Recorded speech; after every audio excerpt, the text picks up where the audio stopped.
was kind of annoyed that they made her very edgelordy. Wait, who? Raven. Oh, fuck. Fuck that Titans trailer. Fuck that Titans trailer. Yeah, we were talking about that for a little bit. Yeah, it's because I told them about it, because Comic-Con's going on, so a bunch of cool trailers are dropping.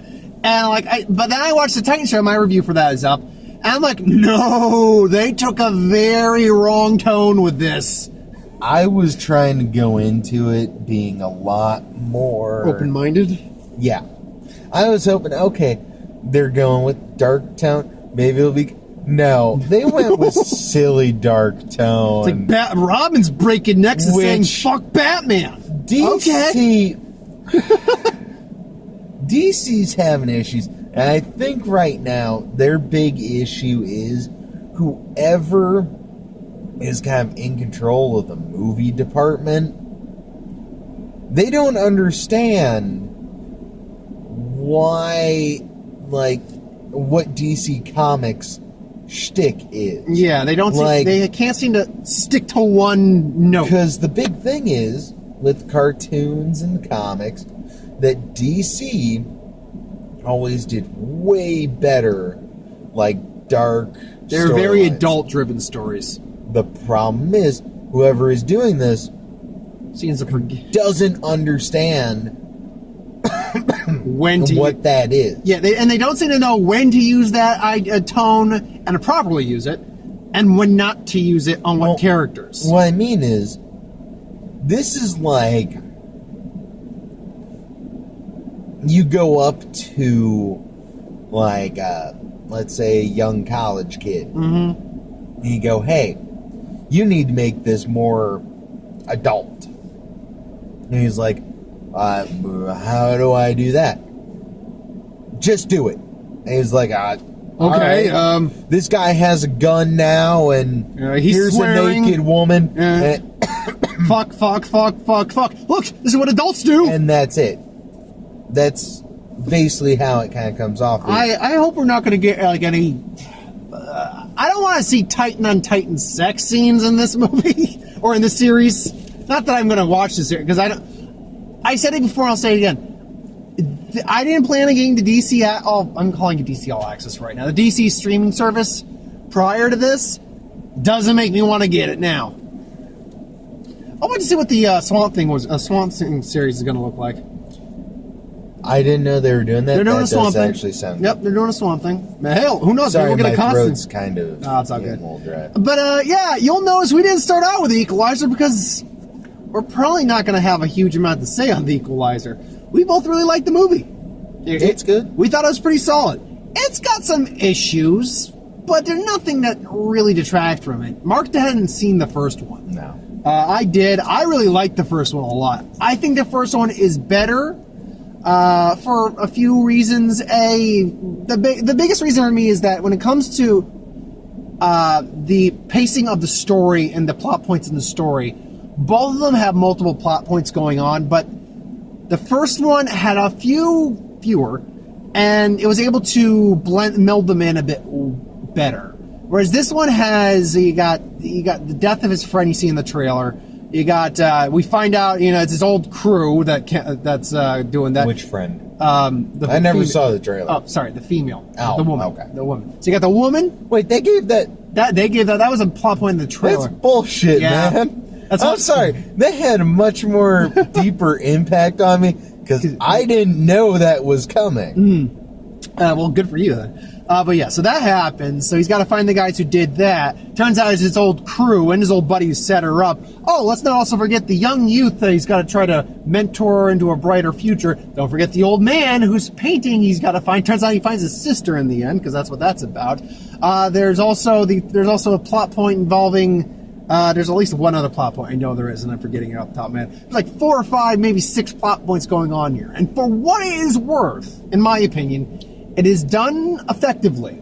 I just felt the first one did it slightly more effectively. But that's my opinion. I will point out that the vast majority of them are plot points you don't really need to pay that much attention to. They just somehow come back into the fray afterwards. Yeah. I mean... well, they come back in the case of, like, the woman he picks up... wow. The woman... you're talking about the one that was, like, drugged up?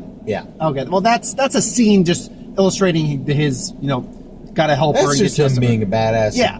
Hey, here's some action. Hey, you ever see Star Trek? Haven't seen that.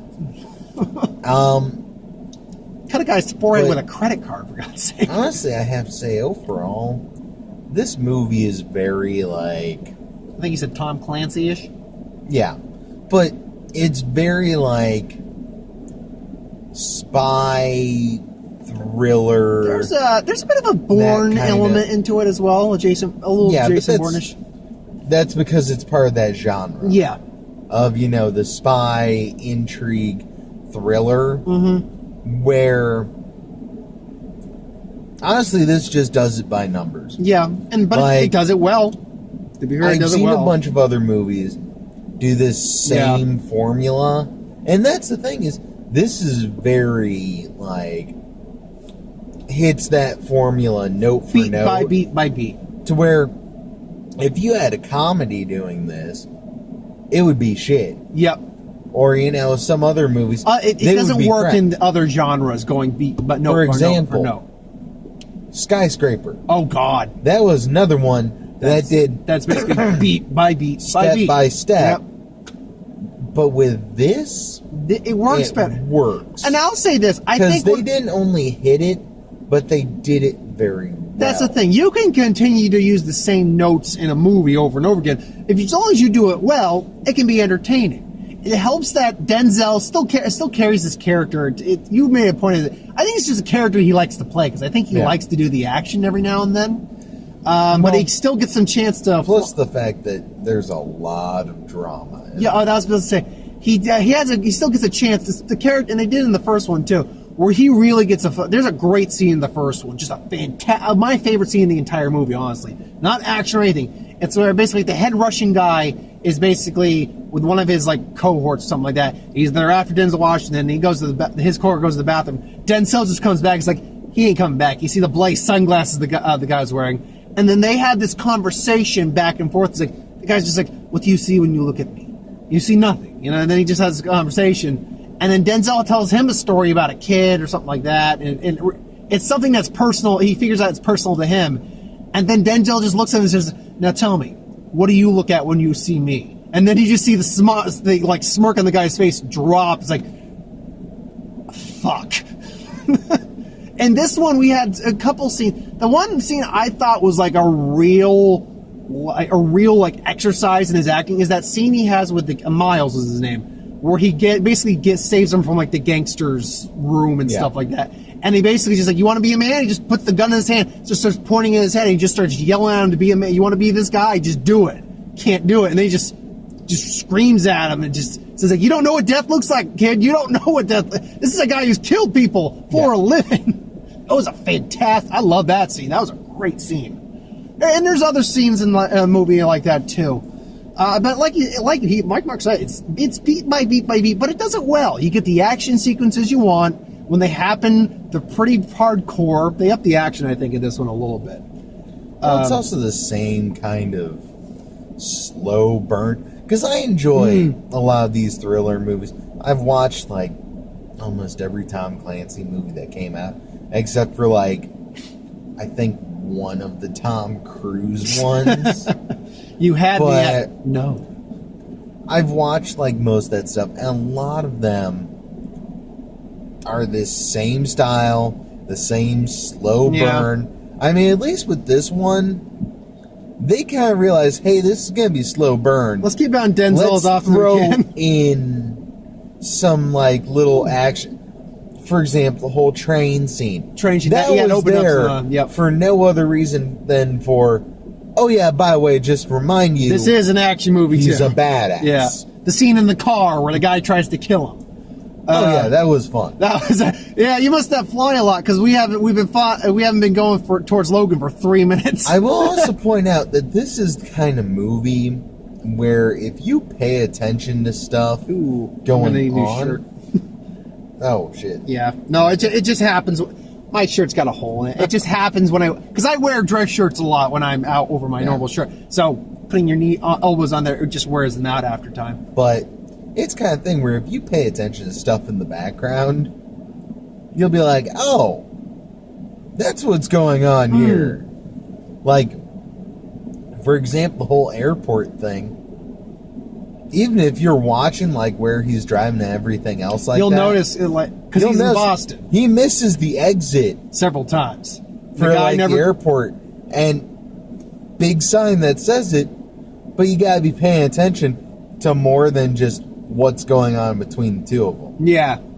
I mean, and you could have leaned over to me and just said, fuck Boston. And it's just like, it's like, no crowded streets, no homeless men shitting on the corner. Oh, yeah. No, that was the thing that annoyed me with their We did see depiction some of homeless people, Boston was the fact that it was a much nicer Boston Well, I mean, not I'm used to not seeing. every part of Boston is that bad. I mean, a lot of Boston's that bad. Yeah, but the traffic's worse. Well, hey, they just happen to get it right after rush hour. Don't you question these things?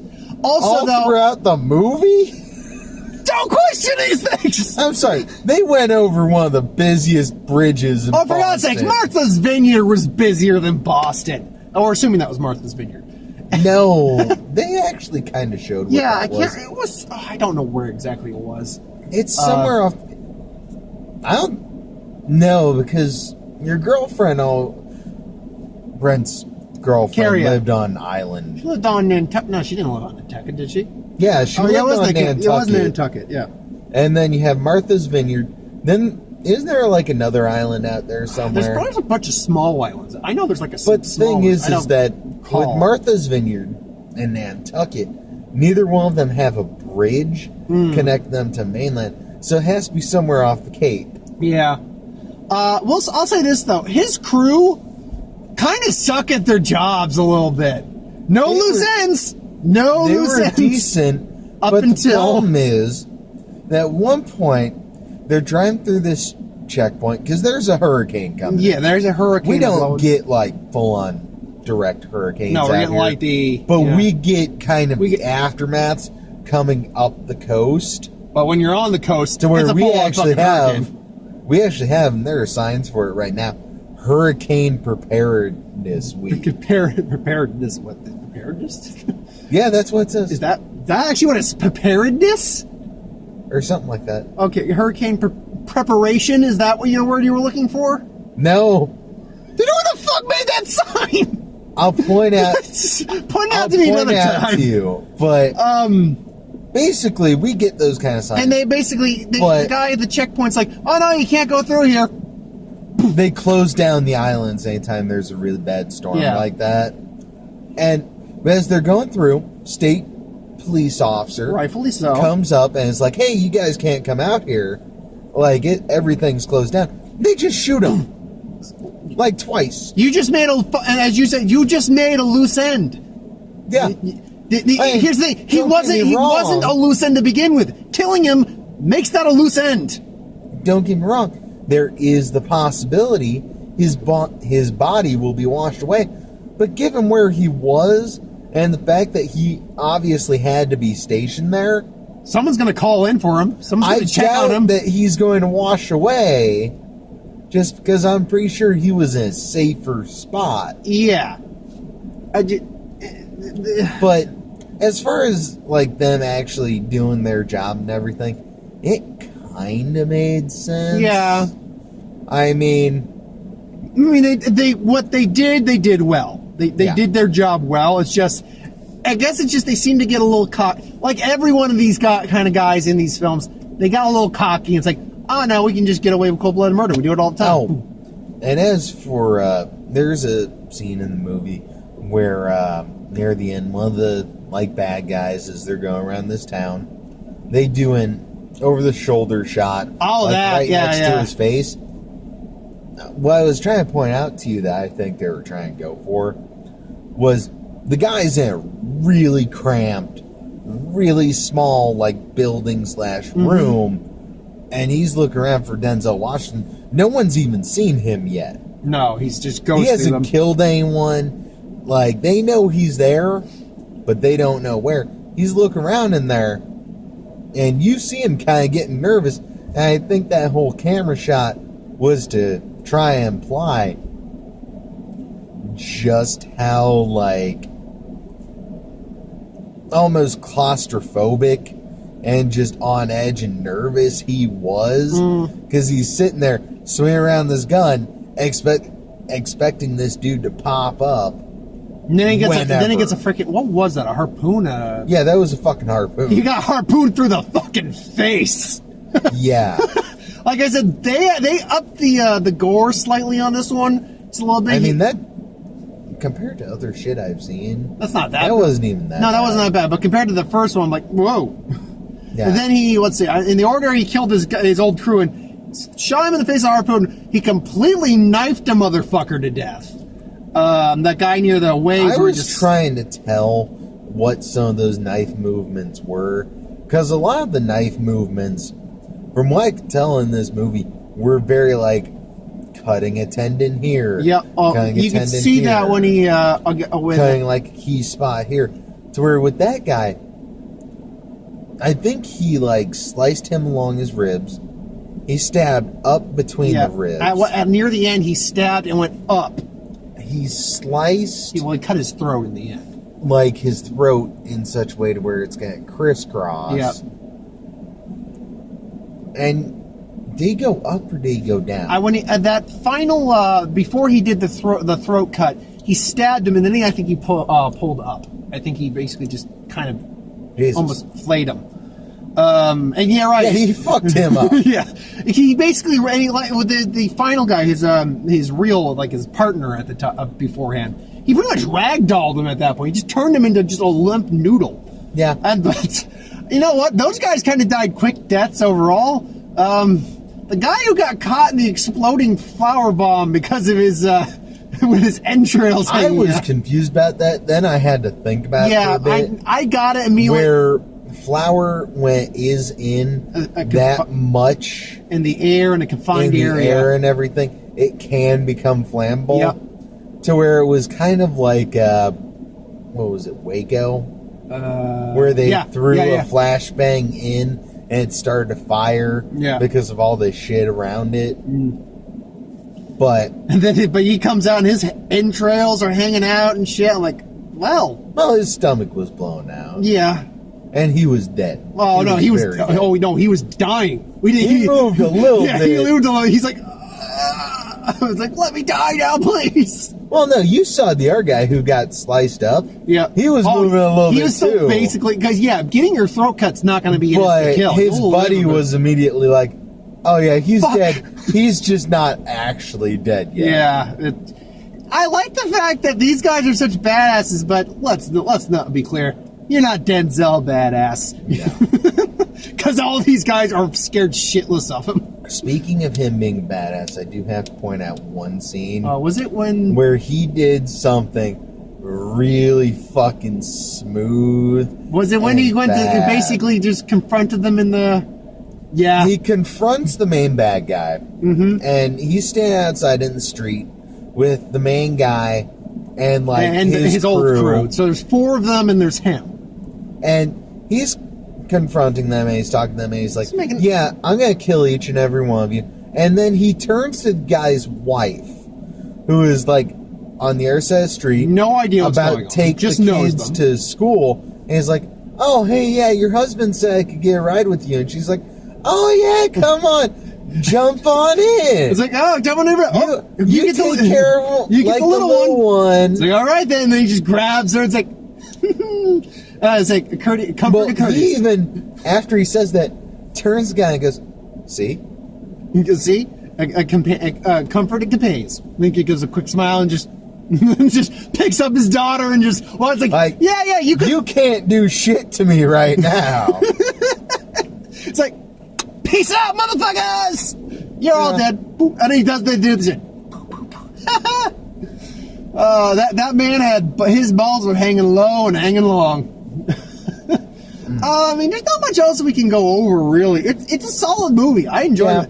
It is long, and it is slow in parts. So just be prepared for that. But the first one was also, so it does carry that over from the first one. For me, it's like one of those movies where I can just sit down, put on the TV or on a tablet, and just relax. Especially on like a somewhat cooler, like rainy day. where I just want to sit inside. Yeah. This is one of those good kind of movies I can where see you that.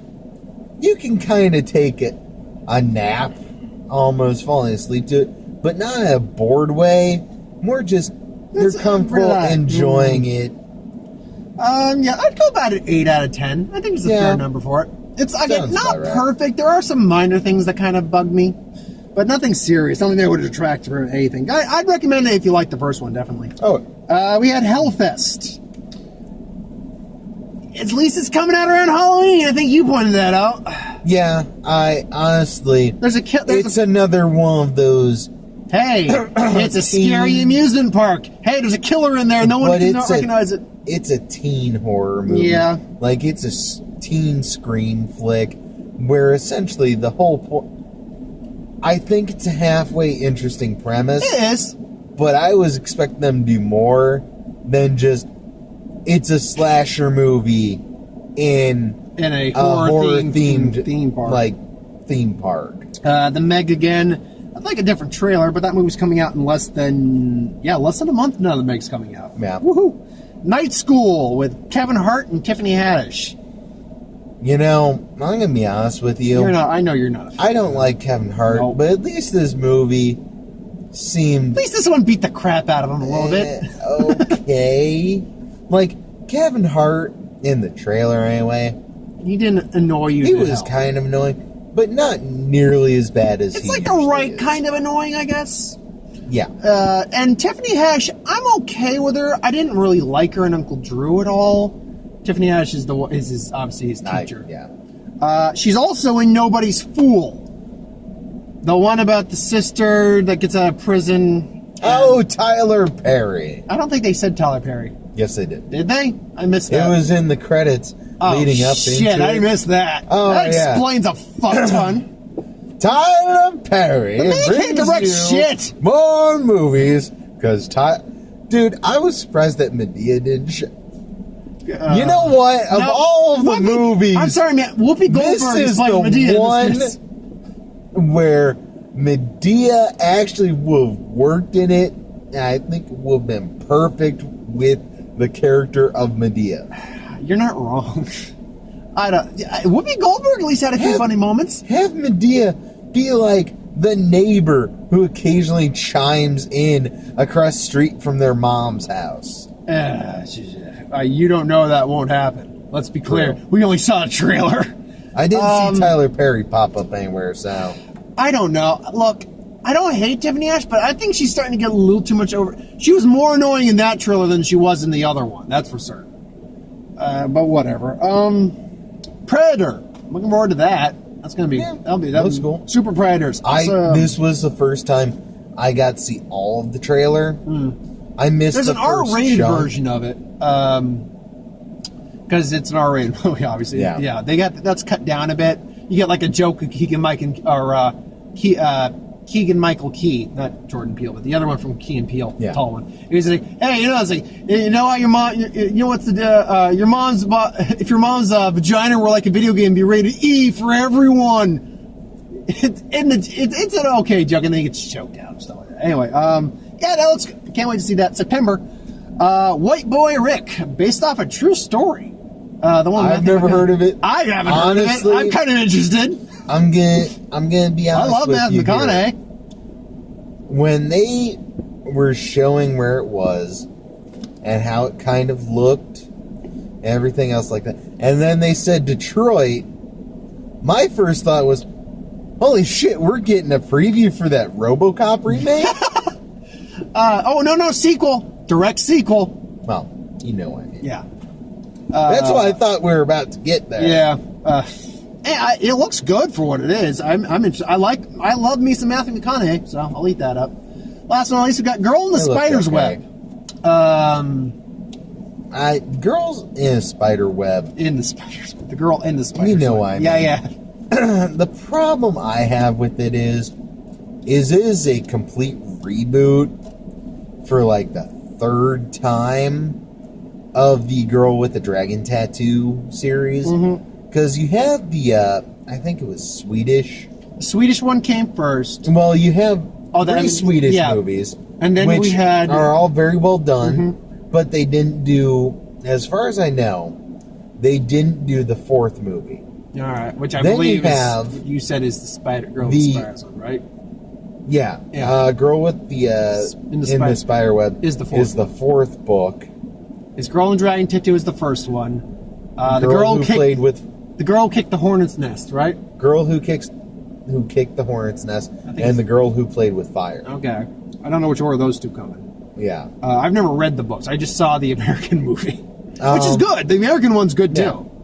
But that's kind of the point. Is the Swedish ones, they did all three, so you can find those on Netflix if you're interested. But this one, they said to reboot it with the last one. Yeah, which, as far as I can looks tell, good. I don't know if I think the first three are part of an actual trilogy. I don't know about the fourth one. No, we'll have to wait and see. Maybe it isn't the girl. Maybe it's named The Girl in the Spider's Web, but maybe it is actually one of the other books. But that would be stupid to do. Oh no! From what I've heard, this is that book. All right. Well, we'll see what happens with that. But anyway, that's the Equalizer 2 with about a 3-minute prelude, 3-minute beginning prelude to with Titans. Thanks for watching. The trailer looks stupid. Oh god, it does not look good. I immediately refreshed myself. Like, okay, I gotta watch that. Okay, let me watch the new Dragon Ball Super movie trailer. Oh, this makes me happy comparatively. Oh yeah, I'm gonna have to go watch that. They're actually doing Broly officially now in this Dragon Ball Super canon. They're completely redoing his origin, all that. Yeah, actually, it looks really badass. Anyway. So I'm going to keep doing the Comic-Con videos when they pop up. They're mostly the trailers. Normal stuff I'm doing throughout the rest of the week. And next week is Mission Impossible Fallout. I'm looking forward to that one. It looks like it's going to be a good time. We're getting a lot of that spy thriller genre. Granted, that one's real. Mission Impossible, that series kind of left the spy thriller genre behind a little bit a couple movies ago. But you know what? They're fun as hell, and Henry Cavill's fucking mustache better have been worth it. They're more kind of action oriented now. Anyway, thanks for watching. We hope you enjoyed. Like, comment, share, subscribe, and we'll see you for the next one. Later. Bye.